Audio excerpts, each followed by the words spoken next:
కృష్ణా జిల్లా ఉపాధ్యాయులందరికీ కూడా మీ కలెక్టర్ చేసే నమస్కారములు. ఈరోజు కృష్ణా జిల్లా యంత్రాంగం తరపున ప్రతి పాఠశాలలో కూడా ఒక వినూతనమైన కార్యక్రమానికి శ్రీకారం చుడుతున్నాము. ఆ కార్యక్రమం పేరు నాకు సాధ్యమే. ఏంటిది నాకు సాధ్యమే అని మీకు అర్థం అవ్వాలి అంటే మీరు ఒక కథ వినాలి.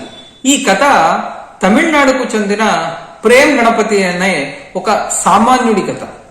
ఆయన సామాన్యుడిగా సాధారణంగా ఒక ఆర్థికంగా వెనుకబడిన కుటుంబంలో జన్మించి రెక్కాడితే కాని డొక్కాడని జీవితాన్ని ఎదుర్కొంటూ ఏదో కష్టపడి 10వ తరగతి వరకు చదువుకున్నారు. తర్వాత చెన్నైలో ఎవరో ఒక ఉద్యోగం ఇప్పిస్తానంటే చెన్నైకి వెళ్లారు. అక్కడి నుంచి ఇంకెవరో ముంబైలో ఒక ఉద్యోగం ఇప్పిస్తానంటే ఆశతో ముంబైకి వెళ్లిపోయారు.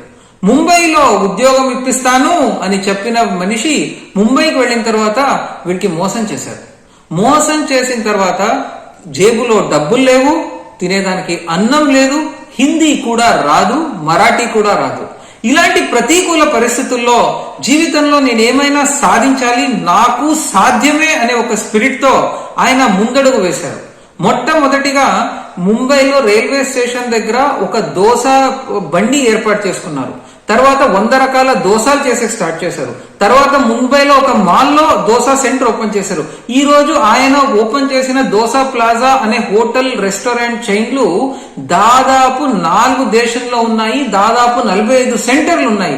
ఈ రోజు ఆయన కోట్లకు అధిపతి.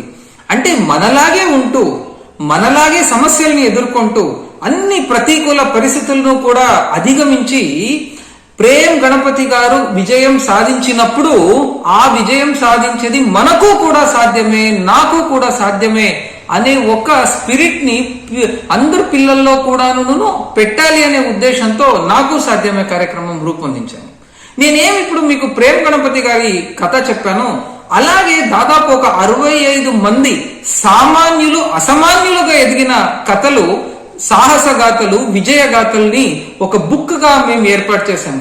ఇంగ్లీష్ లో చాలా successful famous author Rashmi Bansal గారి ఒక 4 బుక్స్ తీసుకొని ఒక 5 ఇంగ్లీష్ టీచర్స్ ని కూడాను దానికి ఒక టీం వేసి అవన్నీ చదివి వాళ్ళు దాన్ని సింప్లిఫై చేసి తెలుగులో ట్రాన్స్లేట్ చేసి ఒక బుక్ తయారు చేశారు. ఆ బుక్ ని నేను ప్రతి స్కూల్ కి కూడా పంపిస్తున్నాను. యాక్చువల్లీ నా రిక్వెస్ట్ ఏమంటే ఈ 65 స్టోరీస్ ఏమున్నాయి, ఆ స్టోరీస్ ని ప్రతిరోజు మీరు పిల్లలకి ప్రేయర్ హాల్లో స్టోరీ చెప్పాలి. స్టోరీ చెప్పాలి అంటే ఊరికే బుక్ లో ఉండేది ఎవరికి అర్థం కాకుండా ఊరికే చదవడం కాదు. నేను ఇప్పుడు ఒక స్టోరీ అర్థం చేసుకుని ప్రేమ్ గణపతి గారి స్టోరీ మీకు చెప్పినప్పుడు మీకు కొంచెమైనా ఉత్సాహం వచ్చింది అని నేను అనుకుంటాను.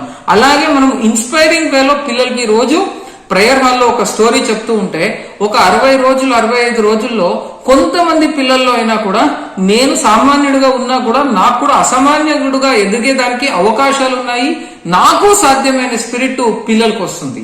సో దయచేసి మీరందరూ దీన్ని సీరియస్ గా తీసుకుంటూ ప్రతిరోజు ప్రేయర్ హాల్లో పిల్లలకి కథలు చెప్పి కొంతమంది పిల్లల్లో నాకు సాధ్యమైన స్పిరిట్ నింపుతూ రానున్న రోజుల్లో మన పిల్లల్ని వేర్వేరే రంగాల్లో పెద్ద పెద్ద స్థాయిలో రాణించేదానికి ఈ రోజే మనము మొదటి అడుగు వేస్తాము అని నేనైతే అనుకుంటున్నాను.